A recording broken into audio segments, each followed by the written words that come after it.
सबको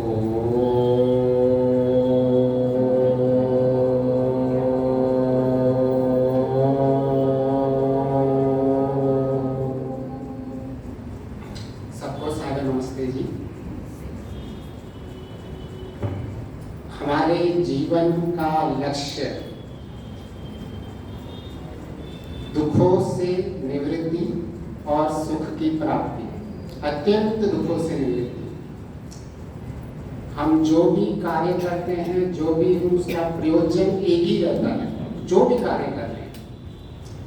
तो अभी सबने अग्निहोत्र किया, देव यज्ञ किया, दुखों की निवृत्ति हुई, सुख की प्राप्ति हुई किसी को? कैसे हुई?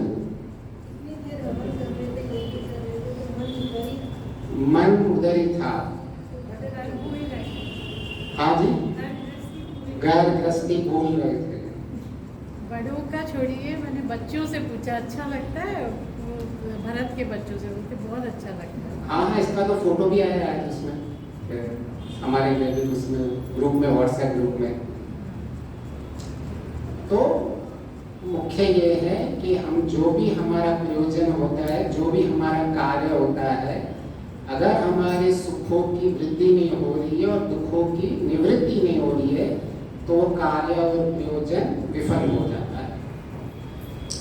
तो हम ये समझने की कोशिश करते हैं कि आज हमने क्यों ये हवन किया और इस हवन का मुख्य मेरे जीवन के प्रयोजन से कैसे संबंध है। तो सिंपल से हम सब जानते हैं, अग्निहोत्र को देव पूजा, देव यज्ञ भी कहते हैं। और इसमें तीन चीज मुख्य, जैसे हमें पता है कि देव पूजा, संगतिकरण और दान, ये तीन चीज मुख्य हैं। तो अगर हम इसमें किस परिपेक्ष में और कैसा हम जब ये यज्ञ करते हैं तो कैसे कैसे मुझे सुख मिलते हैं, कैसे कैसे मेरे दुखों की निवृत्ति होती है, ये हमें स्पष्ट होना चाहिए। तो अगर हम इसको कहते हैं ये देव पूजा है और हम इसको अग्निहोत्र भी कहते हैं, तो मैंने ऐसा क्या इसमें किया जो मेरे दुखों की निवृत्ति हुई। तो कोई भी कार्य करते हैं तो उसकी तीन चीजें होती हैं, उस कार्य का प्रभाव, उस कार्य का परिणाम और उस कार्य का फल। ठीक है? अगर हमने जो अभी देव यज्ञ किया और मुझे सुख की प्राप्ति हुई, मेरे दुख की निवृत्ति हुई, तो ये तीनों कैसे उस पे हम लगा सकते हैं कि इन तीनों से हमें क्या उसका परिणाम निकला। तो सबसे पहले प्रभाव तो हम सब ने बताया ही, और सबने जो भी यहाँ पे उत्तर दिया ये सारे प्रभाव थे। उसके बाद होता है परिणाम, कि क्या हुआ ऐसा अग्निहोत्र से या देव पूजा से, इसका परिणाम क्या हुआ। तो महर्षि लिखते हैं, जिसका भौतिक चीज में अगर हम उसको ले तो वायु और जल का शुद्धिकरण। वायु और जल के शुद्धिकरण से सारा वातावरण शुद्ध रहता है और उससे जो वर्षा होती है, जो पेड़ पौधे और जो पृथ्वी होती है, वो सारी उत्कर्ष हो जाती है। तो और वो जो सारा का सारा आज की दुनिया में जो हमने इस वातावरण के साथ जो हमने खेल किया हुआ है, नुकसान किया हुआ है, एक तो परिणाम स्वरूप हमने उसको कंपेंसेशन करने की कोशिश की। तो हमने कहीं ना कहीं संसार में सुख की वृद्धि करने की कोशिश की, और जितने जितने अंश में हुआ, हमने पूरे अंश में तो नहीं किया। तो ये था संसार में क्या परिणाम हुआ उसका, कि हम जहाँ रहते हैं उसका इम्पैक्ट क्या हुआ। फिर दूसरा हुआ, जो हमने इतनी सारी सामग्री डाली, वो सारी, उससे हमारा रोग नाशक हम होते हैं, सारे रोगों का नाश हो जाता है, बुद्धि बुद्धि वृद्धि होती है और बहुत सारा बल प्राप्त होता है। तो वो हमारा दूसरा जो है परिणाम हमारे ऊपर आया। तो इस तरह से हमने अपने प्रभाव को सुखमय बनाया, परिणाम को संसार में सुखमय बनाया, अपने शरीर के पर जो परिणाम हुआ उसको सुखमय बनाया। अभी तीसरा है फल। कोई बताएगा हमको क्या फल मिलेगा इसका? तो हमको पूरा हर का प्रयोजन पता होना चाहिए कि मैं हर जो कार्य कर रहा हूं कैसे मेरी सुख की वृद्धि हो रही है और कितनी सुख की वृद्धि हो रही है। तो इसका फल महर्षि लिखते हैं कि जितना हमने अभी ये सुख की लोगों की जो हमने सुख के लिए प्रैक्टिकल काम किया, एक होती है प्रार्थना, एक होता है प्रैक्टिकल काम करना, इसकी सारी वृद्धि की हमने, तो जितना हमने उसको सुख दिया है उतना ही पुण्य का कई गुना सुख हमको मिलता है, वो मिलेगा फल के रूप में। तो अभी पहले सबने प्रभाव बता दिया, उसका सबने फिर अभी हमने परिणाम को समझ लिया और हमने उसका फल समझ लिया। और दूसरा और भी जिसका उच्च स्तर है, अगर किसी को ईश्वर के साथ प्रसन्न करना है ईश्वर को, तो महर्षि लिखते हैं कि सबसे उत्तम कार्य है यज्ञ से ईश्वर प्रसन्न होते हैं। कैसे? जैसे घर पे कोई माँ खाना बना रही है या माँ घर पे काम कर रही है, तो उसके कार्य में जब आप प्रैक्टिकल हाथ बटाते हो, ऐसा नहीं कि मैं सिर्फ माँ को ही प्रार्थना करता हूँ, माँ मेरी महान है, मेरे माता पिता महान है, लेकिन मैं उसकी किसी न किसी तरह से छोटी छोटी मदद करते रहते हैं, तो माता और पिता प्रसन्न हो जाते हैं ना।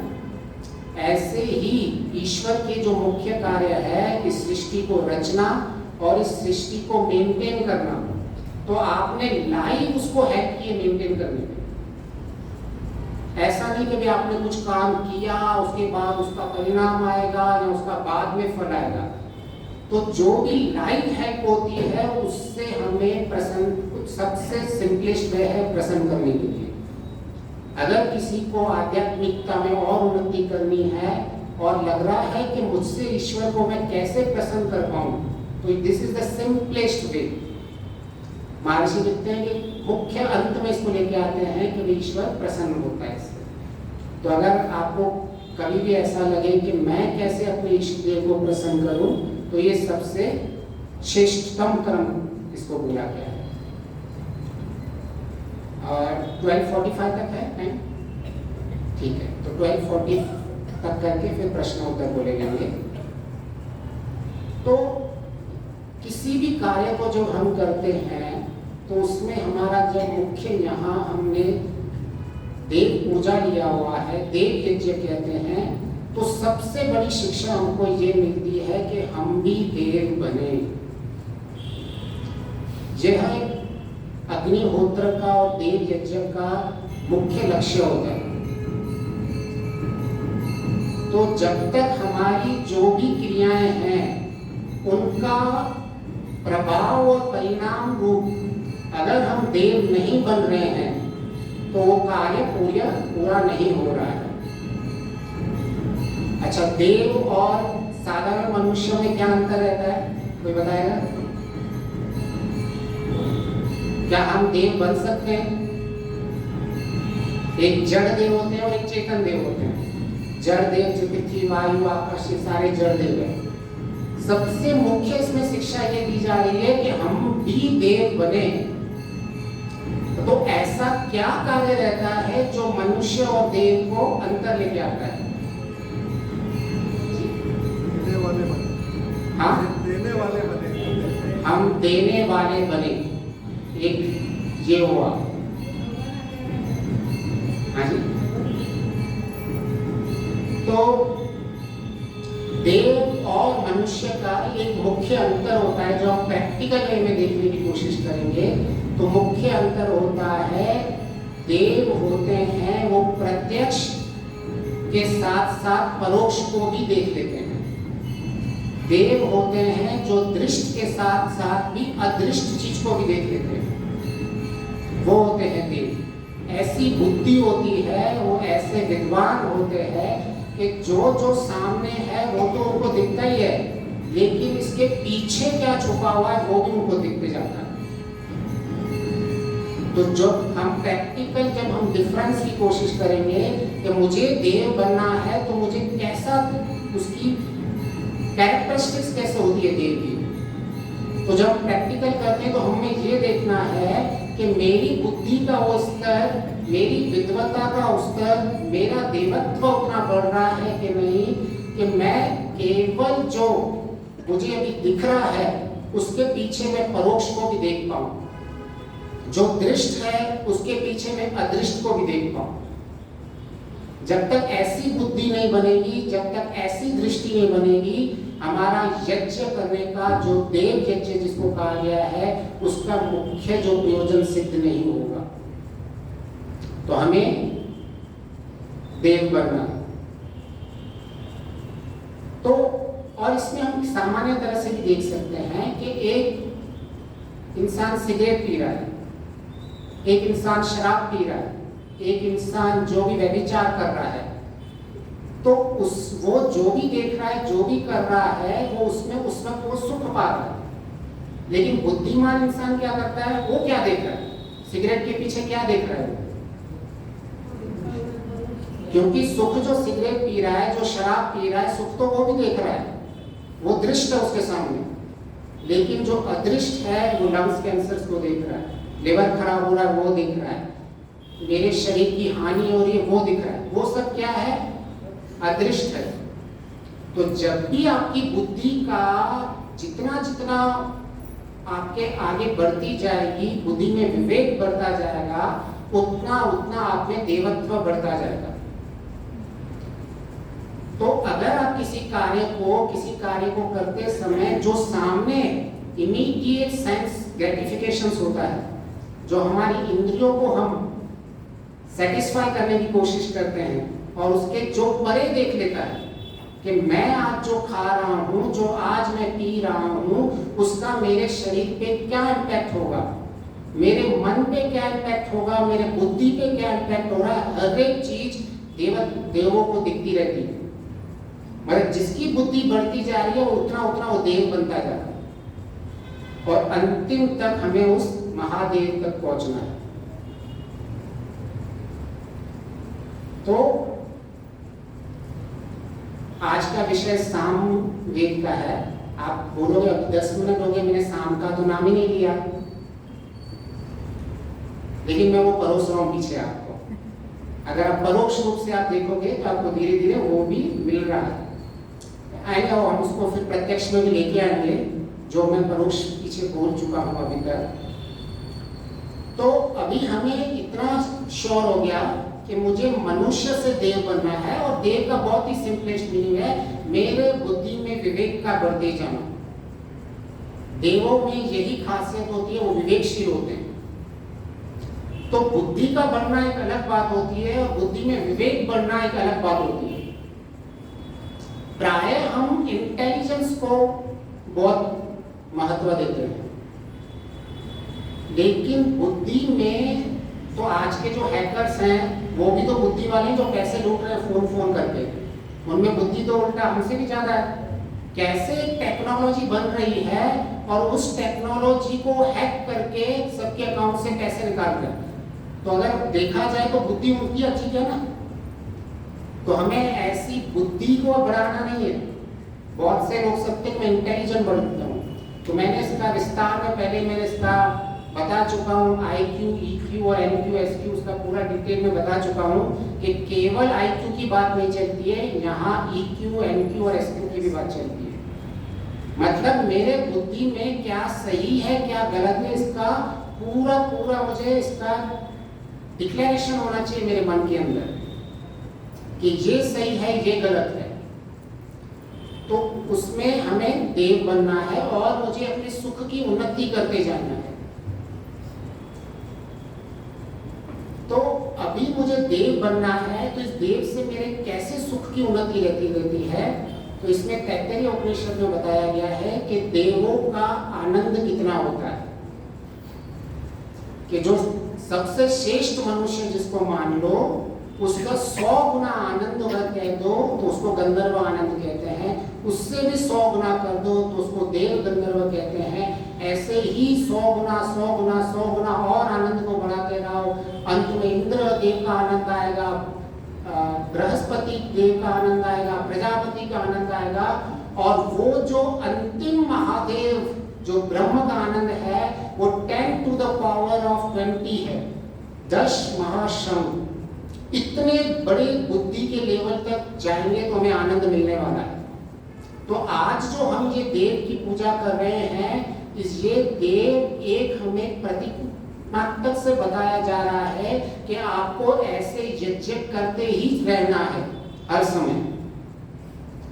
तो ये 10 to the power 20 जो है वो एक प्रतीकात्मक है, और कहीं कहीं आपको 10 to the power 12 भी बताया जाएगा, वो इम्पोर्टेंट नहीं है। बताया जा रहा है कि ये आपका सुख कितना बढ़ सकता है। आजकल हम छोटी छोटी बातों में सुख को सुख मान बैठे हैं, तो यहाँ पर टारगेट कितना बड़ा है और कितना सुख मिलने वाला है। तो देव जो पहुंचते हैं अंतिम स्थिति में, इतनी बड़े सुख की स्थिति में पहुंचते हैं, और आप और हम और आप अभी हम सब उस मार्ग में। फिर प्रश्न आता है, आखिर उस देव के लिए मुझे करना क्या है? तो उसका उत्तर आता है क्षत्रिय और अकाम, कि अगर आपके जीवन के अंदर आपको देवत्व प्राप्त करना है तो आपको देव का सिर्फ आपको वेद कर दो। मुझे देव बनना है, मुझे वेद पढ़ना है, मुझे देव बनना है, मुझे वेद जानना है। तो ये इजी समझ में आता है, टंग ट्विस्टर जिसको कहते हैं। तो बहुत सिंपल तरीके से हम समझने की कोशिश करेंगे कि हाँ, मुझे देव बनना है, मुझे बुद्धिमान बनना है, मुझे इस संसार में कार्य करने हैं, मुझे अपने जीवन में सुख बढ़ाना है, तो कैसे होगा? तो उसका उत्तर आता है वेद का ज्ञान। तो अभी हम यहाँ तक आ रहे हैं, डॉट्स कनेक्ट हो रहे हैं, संबंध बन रहा है कि मैं क्यों ये काम कर रहा हूँ, मेरे लक्ष्य से कैसे ये कनेक्टेड है। अभी तक मैंने सामवेद का नाम नहीं दिया, सस्पेंस अभी तक बनाई नहीं, but you are able to connect the dots. समन्वय बन रहा है, सामंजस्य बन रहा है, ठीक है। फिर अभी मुझे ये पता चल गया कि मेरे वेद से इन सारे मेरे दुखों का नाश होने वाला है और मुझे सुख की प्राप्ति होने वाली है। तो ये वेद का ज्ञान कैसा है, इस वेद में क्या ज्ञान है?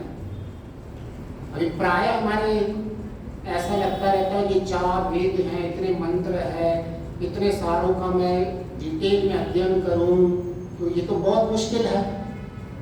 तो सिंपल में कम से कम इतना कर सकते हैं कि वेद शब्द की परिभाषा को समझ सकें कि ये वेद क्या है। अगर आपके पास व्हाट्सएप में, तो स्वाति जी ने वेद के अर्थ भी भेजे हुए हैं, तो अभी आपको वो सब अर्थ दिखेंगे, लेकिन थोड़ी देर के बाद वो कुछ और दिखे तो इसका मतलब सामवेद काम कर रहा है। तो सबसे पहले वेद का अर्थ आता है कि उसकी सत्तायम, वेद सत्तायम, मतलब वेद ऐसा ज्ञान है, विविध प्रकार का उसके अंदर ज्ञान है, जिस ज्ञान की सत्ता होती है। और उस ज्ञान की सत्ता होने का मतलब कि वो ज्ञान केवल सत्य ही ज्ञान सत्ता वाला हो सकता है। दूसरा, वो जानते हैं जिसको हम वेद जाने, जिसको हम जानते हैं। पहले तो हमने देखा कि उसकी सत्ता होना जरूरी है, तो अभी इसका मतलब क्या हो गया कि आपको हमें ये पता लग गया कि ऐसा जो भी ज्ञान है, जिस ज्ञान में संशय रहता है, मुझे जिस ज्ञान में, मेरे ज्ञान में अगर ऐसा है कि उसमें हिस्ट्री आ जाती है, तो कोई भी हिस्ट्री वाला ज्ञान संपूर्ण सत्ता वाला नहीं हो सकता, कुछ ना कुछ तो उसमें रह ही जाएगा। आपको पूरा कभी नहीं बता सकता कि कृष्ण की लाइफ जब पैदा हुई थी और कृष्ण मन के एक एक अंश में क्या हुआ था, कभी नहीं बता सकता। राम के लिए कभी नहीं पता चल सकता।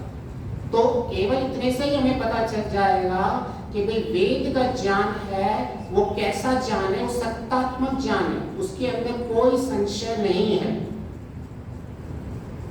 और उसको हम जानते हैं। अच्छा, हमने किसी को जान लिया, उसका क्या प्रयोजन है? उसका मुझे लाभ होना चाहिए। ऐसा ज्ञान है जिस ज्ञान का सत्तात्मक है, जिसको मैं जान रहा हूं, फिर मुझे उसका उपयोग भी होना चाहिए। और उसका जो मुझे लाभ और हानि है मेरे दिमाग में, मुझे देव बनना है तो मुझे बुद्धि का करना है, तो मुझे सबकी लाभ और हानि पता होनी चाहिए, उसका प्रयोजन पता होना चाहिए। उसके लिए मुझे विचारना पड़ेगा, चिंतन मनन करना पड़ेगा। इसलिए फिर का वेद विचारने। फिर आगे और बताया वेद के लिए क्या है वेद, तो इसमें फिर बताया, सिंपल वर्ड्स में बताया जाता हूं, जिसको चेताया जाता है, जिस ज्ञान को, उसको वेद कहते हैं। चेताया क्या जाता है, ये विहित कर्म है और ये आपको अधर्मिक कर्म है, निषेध। कौन से कर्म करने हैं और कौन से कर्म नहीं करने हैं। फिर ये ज्ञान कैसा है, आख्यान, जिसका मतलब होता है हम जो एक नैरेटिव सेट करते हैं, जिसका विवरण करते हैं, उसको कहते हैं वेद ज्ञान में, वो भी आ जाता है। फिर चौथा आपका अंतिम आता है कि निवासेषु, वह ज्ञान आपके हृदय में उतर जाना चाहिए, निवास करना चाहिए, वो धारण करने योग्य है अंतिम में। तो आप इसको देखो कि अभी वो वेद के जो अर्थ हैं वो अलग अलग नहीं है, ये सारा मिलके अर्थों का जो बनता है उसका एक वेद का अर्थ बनता है।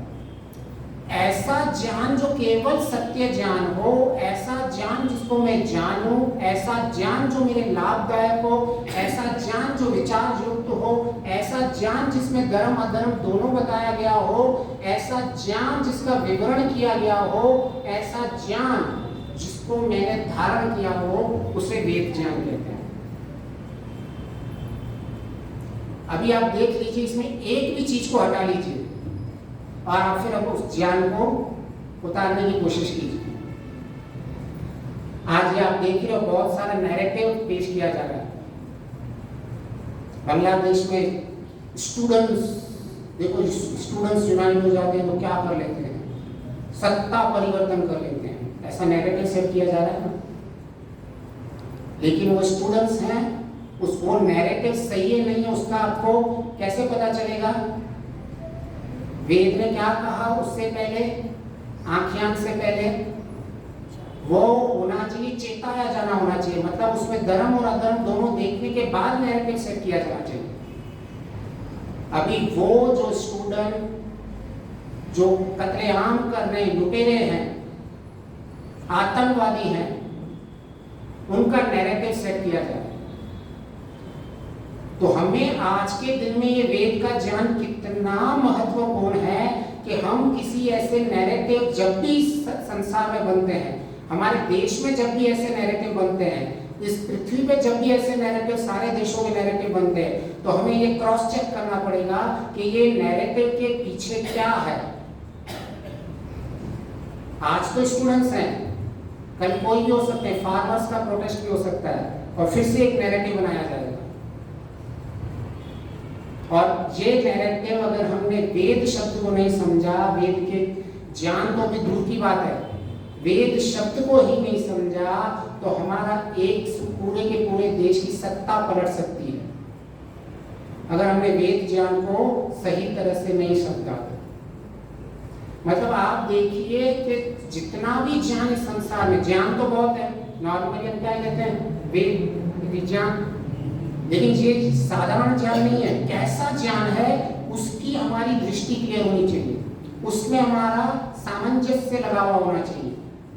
नहीं तो आज तो कैसे कैसे नैरेटिव सेट हो रहे हैं, कैसे कैसे संसार के अंदर सत्तात्मक ज्ञान चल रहे हैं।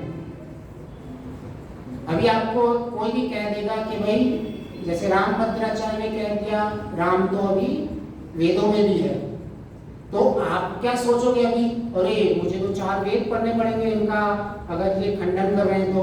कोई 4 वेद नहीं पढ़ने की, अभी तक उनके खंडन के लिए हमारे पास वेद शब्द में इतनी ताकत है कि उनका खंडन कर सकते हैं। उनको आप बोल सकते हैं कि वेद तो सत्तात्मक चीजें की बात कर रही है, आप क्या बोल रहे हो, वो तो वेद की परिभाषा में ही नहीं आ रहा है, वेद के अंदर तो दूसरी की बात है।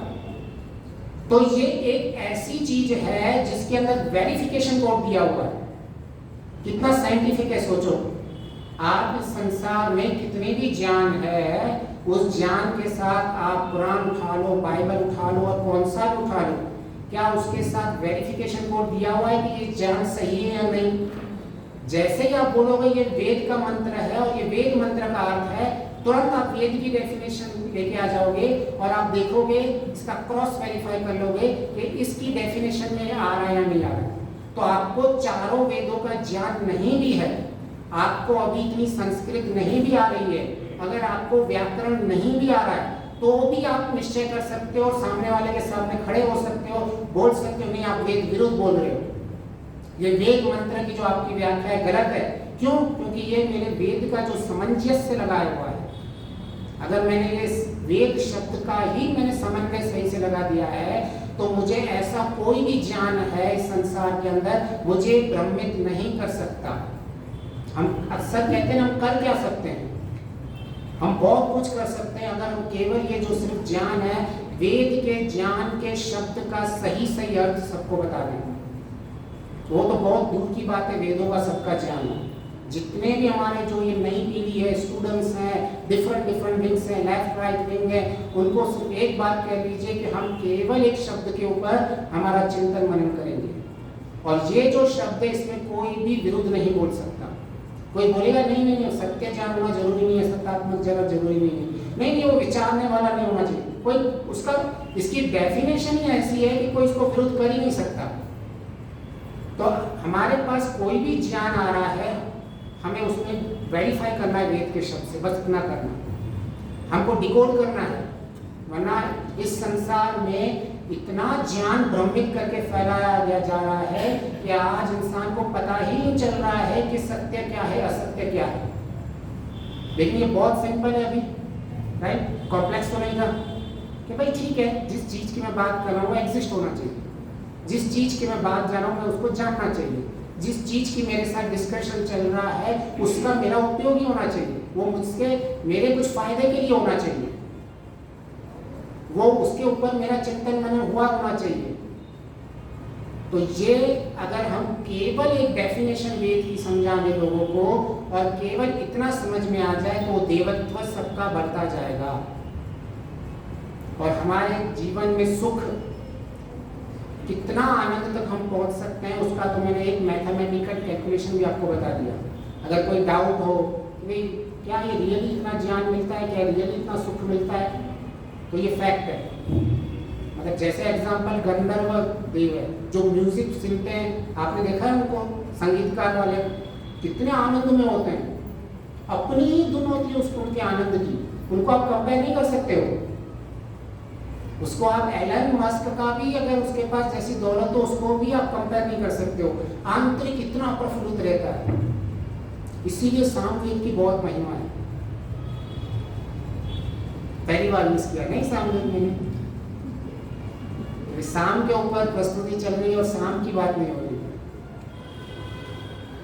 तो आप अगर हमें ये वेद का ज्ञान नहीं हो रहा है, दुनिया का सबसे रिचेस्ट इंसान भी आज दुखी क्यों है? उसके बेटा मर गया, पता है ना आपको, वॉक वायरस बोलते हैं उसको, बहुत बड़ा ज्ञान है वो कीड़े की तरफ फैल रहा है आज सबके दिमाग में। केवल उसके एलन मस्क को केवल वेद शब्द का ही अर्थ पता हो जाता और उसके सिर्फ उतना इतना ही पता होता कि मैं जो डिस्कशंस चल रहे हैं, जो मेरे बातें मेरे बच्चों में चल रही हैं, उसे केवल इतना पता चल जाए कि जो ज्ञान मिल रहा है वो सही है या नहीं। अभी वो implementation is the next thing. First है कि मुझे जो ज्ञान मिल रहा है, जो नैरेटिव सेट किया जा रहा है, उस नैरेटिव का मेरे पास काउंटर अटैक होना चाहिए, या उस नैरेटिव का मुझे सही दिशा पता होनी चाहिए। तो अगर हम ऐसे सामंजस्य लगा देते हैं तो उसे कहते हैं सामवेद। अब तक ये वेद का अर्थ जो था, उस वेद में अगर आपने सारे किसी भी ज्ञान को आप लेके आइए, इस ज्ञान में अगर आपने ये चीज कनेक्ट कर दी है तो आपका वो साम ज्ञान हो जाएगा। गीता में श्री कृष्ण जी कहते हैं ना, वेदों में मैं सामवेद हूं, देखो उन्होंने तो अभी ऋग्वेद को भी छोड़ दिया, यजुर्वेद को भी छोड़ दिया। हम तो ऐसे सोच रहे हैं, प्रत्यक्ष देखेंगे तो ऐसा ही लगेगा, लेकिन परोक्ष में देखेंगे तो उन्होंने सब वेदों की बात करी है। क्योंकि ये सामवेदी है जिसने पहले जो ज्ञान प्राप्त किया हुआ है, उसके बाद जो यजुर्वेद में कर्म की बात की है, फिर जो कर्म है, जो ज्ञान है, उन कर्म का जो समन्वय है उसको सामवेद कहते हैं। तो प्राय हमें ऐसा लगता है कि जीवन के अंदर हम किसी भी ज्ञान से उन्नति कर सकते हैं, नहीं। ये ज्ञान के क्रॉस वेरिफिकेशन होना जरूरी है। वो हर ज्ञान में आप जो भी मिले आपको, छोटा से छोटा ज्ञान, आप देखो आपकी मन के अंदर आनंद कितना बढ़ता जा रहा है, आप में कॉन्फिडेंस कितना बढ़ता जा रहा है।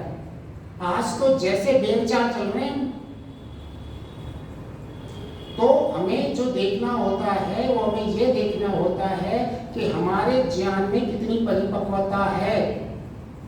अदरवाइज हम अपने आप को आइसोलेटेड समझते हैं इस संसार में कि ये देखो ये सारा समूह है और मैं तो अलग हूँ। लेकिन हमारा जब हमें पता चल जाता है कि मैं एक राइट फॉर्म से कनेक्टेड हूँ, तो आपको कोई नहीं पड़ती, क्योंकि संसार उनको फिर बाद में फॉलो करता है। तो सामवेद का फिर मुख्य है जो प्रसंग है उपासना। सामवेद में टोटल 1875 मंत्र हैं और उसका मुख्य विषय उपासना है। और ये जो उपासना चीज है उसको हम संक्षिप्त में समझने की कोशिश करेंगे कि आखिर जो ये उपासना है वह क्या ऐसी चीज है जो सामवेद ने मुख्य लिया है। और श्री कृष्ण को कहना पड़ रहा है कि वेदों में मैं सामवेद हूँ। और ऐसे बहुत सी जगहों में आता है जहां सामवेद का वर्ण आता है। तो हमारे जो जीवन में होता है, हम सिंपल वेद को समझ के करें तो वेद में संहिताएं होती हैं, उनको हम बड़ा सा पेड़ समझ गए। फिर वेद में ब्रह्मणस होते हैं, जैसे हम कोई फूल समझ लो। ऐसे ही हम आगे चलेंगे तो अंत में आ जाता है उपनिषद। एक कर्म कांड है और एक ज्ञान कांड है। ये जो ज्ञान कांड है उपनिषद में आता है। वो सामवेद के उपनिषद में दो उपनिषद मुख्यतः आते हैं, केन उपनिषद और छांदोग्य उपनिषद। फिर उसमें क्या आता है फिर कि ये जो हमारा जीवन है वो यज्ञमय जीवन है, कि हमने केवल जो भी यज्ञ किया वो उतनी देर तक नहीं है। ये जो देवत्व वाली बुद्धि है जिसको हम आज ट्रिगर कर रहे हैं, इसकी कंटिन्यूअस प्रोसेस होती जानी चाहिए, क्योंकि हमारा जीवन ही यज्ञमय है। पुरुषो भाव यज्ञ। तो उपासना जो चीज है, जैसे जैसे हमारे जीवन में किसी भी का समन्वय बनता रहता है, उसकी उपासना की सिद्धि के लिए वो जरूरी है। अभी उपासना को बहुत ही संक्षिप्त में ले रहा हूं। हमारे जीवन के अंदर एक होता है ईश्वर की प्राप्ति, ईश्वर ऐसा साध्य, और दूसरा होता है साधन।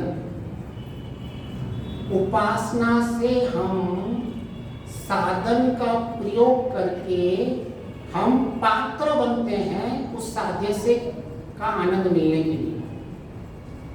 रिपीट करूं फिर से। उपासना से क्या होता है, मैं साधन का प्रयोग करूं, अपनी पात्रता बनाऊं और फिर उस साध्य को प्राप्त करूं। प्राय उपासना में सिर्फ अंतिम स्थिति की लोग बताते रहते हैं कि केवल आपकी अंतिम स्थिति क्या होती है। लेकिन जैसे मैंने अभी आपको बताया कि जितना जितना आप देवत्व बनते जाओगे, आपका उतना उतना आनंद बढ़ता जाएगा। जितना जितना आपके जीवन में समन्वय ज्ञान का बढ़ता जाएगा, उतना उतना आनंद बढ़ता जाएगा। इसलिए महर्षि ने पहले किया है, अगर उपासना को किसी को प्रथम अगर हमें स्टार्ट करना है तो यम नियम बताया है, पहला अंग उपासना का। तो हमें प्राय हमेशा ऐसा रहता है कि उपासना मतलब बैठ के केवल ईश्वर को ध्यान लगाना, उसको उपासना नहीं कहते हैं। वो केवल अंतिम स्थिति है और केवल उसकी वह एक अंतिम स्थिति में आके, और जब हम उसकी प्रैक्टिस करते हैं कि हमें जीवन के अंदर कैसे मेरे ज्ञान को बढ़ाता जाऊं, मैं कैसे उस बुद्धि को महादेव तक की बुद्धि तक लेके जाऊं, जिस बुद्धि को प्राप्त करके मैं उस ब्रह्म आनंद तक पहुंच जाऊं। तो हमारे लिए मुख्य क्या रहता है? हमारे लिए मुख्य ये रहता है कि मैं पात्र बनूं। पात्र कैसे बनूं? मैं ईश्वर को पहले साधन बनाऊं। हम डायरेक्टली हम ऐसा सोचते हैं कि मैं ईश्वर को साध्य बनाऊं, मुझे ईश्वर पाना है, ईश्वर पाना है। मुख्य है क्या आपने ईश्वर को साधन बनाया है? फिर आता है क्या उसको साधन को प्रयोग करने के लिए आपने अपने अंतःकरण को शुद्ध किया है? अभी जो अंतःकरण जब शुद्ध होता है तब जाके ईश्वर की प्रेरणा, ईश्वर का ज्ञान, ईश्वर की शिक्षा जो हमें कृपा चाहिए वो मिलती है। बाकी साधारण शिक्षा तो सबको मिलती रहती है। तो हमें बहुत ही सिंपल करना है। ईश्वर है, भगवान है, उसके गुण कर्म स्वभाव जैसे हम बने, अपने अंतःकरण को शुद्ध करें, हम अपनी पात्रता बनाएं, जिससे हमें ईश्वर सारा आनंद देता है। बहुत सिंपल है, उपासना इतना ही है जो संक्षिप्त में अगर हम कहें तो। लेकिन प्राय हम ऐसा स्थापित करने की कोशिश करते हैं कि हमें जब तक अंतिम स्थिति तक नहीं पहुंचे और डायरेक्टली वहां पहुंचना चाहते हैं, और वहां हम पहुंच भी नहीं सकते। हम खुद तो जब तक ईश्वर हमको नहीं चुनता है तब तक हम भी उनका आनंद नहीं पा सकते हैं। आप केवल और हम ईश्वर की प्रेरणा ले सकते हैं, ईश्वर से ज्ञान ले सकते हैं, ईश्वर की सहायता ले सकते हैं। उसके बाद हम जब ईश्वर हमारा अंतःकरण शुद्ध होके स्थिति तक पहुंच जाता है तब जाके हमें ईश्वर का असली आनंद मिलता है। तो हमें क्लियर होना चाहिए कि जब ये उपासना है तो केवल ध्यान नहीं करना चाहिए। महर्षि क्या कहते हैं? महर्षि कहते हैं ध्यान के वक्त आपके मन आदि पदार्थों पे भी ध्यान कीजिए। अभी हो रहा क्या है, हमारा अंतःकरण तो शुद्ध का कोई काम कर ही नहीं रहे हम, और हमारी एक्सपेक्टेशन बढ़ती जा रही है उपासना से। फिर धीरे धीरे धीरे क्या करते हैं लोग, उपासना को छोड़ देते हैं। पहले तो बहुत ईश्वर का ये ज्ञान मिलेगा, ईश्वर का वो आनंद मिलेगा, आ जाते हैं बैठ के और बातें बड़ी बड़ी करने लग जाते हैं। मैंने देखे ना ऐसे बातों को उपासना में एक ही लगी रहती रहती है, ईश्वर का आनंद नहीं मिल रहा है, ईश्वर का आनंद नहीं मिल रहा है। कैसे मिलेगा? आप हमने वो अंतःकरण शुद्धता की प्रक्रिया को फॉलो ही नहीं किया है। पतंजलि ऋषि कहते हैं कि ध्यान में जो तनु हुए संस्कार हैं उन्हें क्षीण किया जाता है। क्या ध्यान में जब हम उपासना में बैठते हैं तो हमारे जो अशुद्ध संस्कारों में उस पर विचार करते हैं कि कल मैंने क्रोध क्यों किया, कल मुझे लोभ क्यों हुआ, ऐसा आता है? नहीं नहीं नहीं, मुझे तो ईश्वर होना चाहिए तभी मेरा ध्यान और उपासना सही है। ईश्वर क्या कह रहा है वो इम्पोर्टेंट नहीं है, ईश्वर की व्यवस्था क्या कह रही है वो इम्पोर्टेंट नहीं है। ईश्वर ने ऐसी व्यवस्था करके रखी हुई है कि ईश्वर की प्रेरणा जो मिलती है उसकी व्यवस्था से भी प्रेरणा मिलती है। कई लोगों को तो यहाँ तक भी भ्रांति हो जाती है, उनको बुद्धि से कोई निर्णय आते हैं लेकिन वो कहते हैं मुझे ईश्वर ने प्रेरणा दी। अभी होता क्या है, पहले पहले तो अच्छा लगता है नए नए आते हैं तो, अभी बाद में तो ईश्वर तो ऐसी प्रेरणा देगा नहीं, शुद्ध अंतःकरण नहीं है, अशुद्ध अंतःकरण में नहीं आता है। किसमें आता है? सांख्य दर्शन में आता है ना, मलिन चित्त में ज्ञान का बीज नहीं उगता, राइट? सांख्य दर्शन में आता है। हम लेकिन मलिन चित्त में ईश्वर को चाहिए, उपासना करते रहते हैं। तो उपासना में सबसे पहले हमें यह मेक श्योर करना है कि हम ईश्वर की आज्ञाओं का पालन करें, संस्कारों पे परिवर्तन करें, अपने अंतःकरण को शुद्ध करें। महर्षि यहाँ तक कहते हैं कि उपासना हर काल में होती है। महर्षि का वचन है। जब संन्यास का प्रकरण ऋग्वेद आश्रम भूमिका में आप देखोगे उसमें कह रहे हैं कि पहले आप ईश्वर की आज्ञाओं का पालन करते करते करते जब आपकी अंतःकरण शुद्ध होते जाए तब आपको मुक्ति के आप प्राप्त होती है। इसलिए हर काल में आपकी उपासना होती जाएगी, हाँ, हम विशेष बैठ सकते हैं, विशेष हम प्रैक्टिस करते हैं जब हम विशेष ध्यान देते हैं। मुझे कार सीखनी है, जब तक मुझे कार नहीं आती है तो सेपरेट ड्राइविंग स्कूल में जाते हैं ना, तब हमारे लिए बहुत इंपॉर्टेंट होता है। लेकिन एक बार सीख ली तो आपको जाने की जरूरत है। आप तो हर वक्त जब गाड़ी चलाते रहोगे तब आपको हर चीज ध्यान में होती है। तो उपासना का समय ऐसा होता है कि ईश्वर हर वक्त ध्यान में रहता है। ईश्वर के गुण कर्म स्वभाव हर वक्त हमारे ध्यान में रहते हैं। ईश्वर की आज्ञा का पालन करना हमारे हर वक्त हमारे में रहता है। और दूसरा एक बहुत बड़ी भ्रांति चलती है उपासना में कि केवल हम अंतिम स्थिति की बात करते हैं। हमारे जीवन में उपासना से सारे जो हमें बल, जो हमें कीर्ति, ये सब हमें प्राप्त होती है। यजुर्वेद का मंत्र आता है कि वेद ज्ञान कैसा है, माता के समान वो आपको प्रेरित करता है। फिर कैसे वो करता है, वो आपको बल, यहाँ तक पशु आपकी वृद्धि करना, ये सारा करता है और अंत में मुख्य मुक्ति का ज्ञान भी। लेकिन हम क्या करते हैं, केवल भाई मुझे तो ईश्वर का आनंद मिले तो मैं ईश्वर को स्वीकार करूं। अभी ईश्वर की व्यवस्था से पहले ईश्वर ने बहुत कुछ प्रेरणा दे चुका है। ईश्वर पहले ईश्वर बहुत कुछ ज्ञान दे चुका है। कितना ज्ञान दिया हुआ ईश्वर ने, वेदों का ज्ञान। हम क्यों उसको पहले स्वीकार नहीं करते? हम क्यों ईश्वर की प्रेरणा को नहीं मान रहे हैं? क्यों हम ईश्वर का शिक्षा उसको नहीं मान रहे हैं और हम आगे बढ़ रहे हैं? क्यों हमको एक जगह बैठने के बाद ही ईश्वर की आनंद और शिक्षा चाहिए?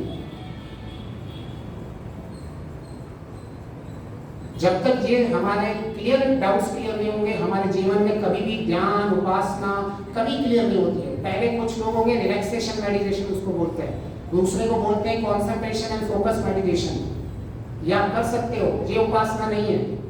फिर अंत में क्या आ जाता है, आपका सीधा आ जाता है ईश्वर का ज्ञान, ईश्वर का आनंद। केवल डायरेक्ट पहुंचोगे वो भी मेडिटेशन में नहीं आएगा। बीच में जब तक आपकी वैल्यू बेस्ड एडिक्शन नहीं हो रही है, मेडिटेशन आपके संस्कारों में परिवर्तन नहीं हो रहा है, आपके अंतःकरण शुद्ध नहीं हो रहा है, तब तक उपासना का लाभ नहीं होता है। तो इसको आशा है हम उपासना को समझ सकते हैं, सामवेद को समझ पाए। सामवेद सिर्फ इतना ही है कि हमें सब चीजों का प्रॉपर समन्वय बिठाना है। बहुत ही सिंपलिस्ट तरीके से बोल दूं कि हम जो घर में सिंपल खाना भी बनाते हैं, अगर उसमें नमक का सामंजस्य नहीं हो तो आपने ज्ञान प्राप्त कर लिया, आपने खाना बनाने का कर्म भी कर लिया, लेकिन नमक ज्यादा पड़ गया तो समन्वय नहीं बैठा। तो किसी भी ज्ञान और कर्म जो प्राप्त किया हुआ है उसमें अगर हमने ठीक ठीक समन्वय नहीं बिठाया है तो हमारे जीवन का अंतिम लक्ष्य कभी प्राप्त में नहीं होगा। तो आप सबका बहुत बहुत धन्यवाद। इसमें अगर हमें समय मिलेगा तो कभी और भी आगे लेंगे। और क्या प्रश्नोत्तर 5 मिनट है या ओके, शॉर्ट में अगर किसी का कोई प्रश्न है तो हम ले सकते हैं। कि आपको ऐसा लग रहा हो कि जो कुछ इसमें इतना प्रैक्टिकल नहीं लग रहा हो, या ऐसा लग रहा हो कि मैं इसमें अभी तक मुझे ऐसा ही लग रहा है कि मैं जो जिनमें डे टू डे लाइफ में जी रहा हूँ उससे ये एप्लीकेबल नहीं है, या इससे मुझे कुछ सेपरेट करना है, कुछ विशेष करना है, तो हम सिंपल सिर्फ वेद की एक परिभाषा ही हमारे जीवन को परिवर्तन कर सकते हैं। एक आर्य समाज के दुनिया में छोटा सा बच्चा भी रामभद्र आचार्य को जवाब दे सकता है। छोटा सा बच्चा जूनियर आर्य समाज का, सिर्फ वेद की परिभाषा से। अंदर चारों ज्ञान की तो मैं बात ही नहीं कर रहा हूँ, बहुत डिटेल ज्ञान है। सोचो ऐसा ज्ञान हो जाए, ऐसी हमें एक चाबी मिल गई है, किसी ग्रंथ के साथ चाबी नहीं मिलती है, वेरिफिकेशन कोड। आज हम हर बार ओटीपी देते हैं ना पैसा ट्रांसफर करने के लिए, ऐसे ही आपको हर एक ज्ञान के लिए वेरीफाई करना पड़ेगा। क्या मेरा सत्य ज्ञान है ये? क्या ये ज्ञान मेरा उपयोगी है? क्या ये ज्ञान मेरे विचार से आया हुआ है? इस ज्ञान का नैरेटिव जो बना है वो धर्म अधर्म के बेस पे है या नहीं? क्या मैंने इस ज्ञान को अपने अंदर धारण किया है? ये सब क्रॉस वेरिफिकेशन चेक करके आप बुद्धि में एक एक शब्द डालोगे तो आपका जीवन आनंद में ही आनंद में हो जाएगा, और वो ही देवत्व है, और वो ही अंतिम स्थिति तक लेके जाएगा। आपका बहुत बहुत धन्यवाद।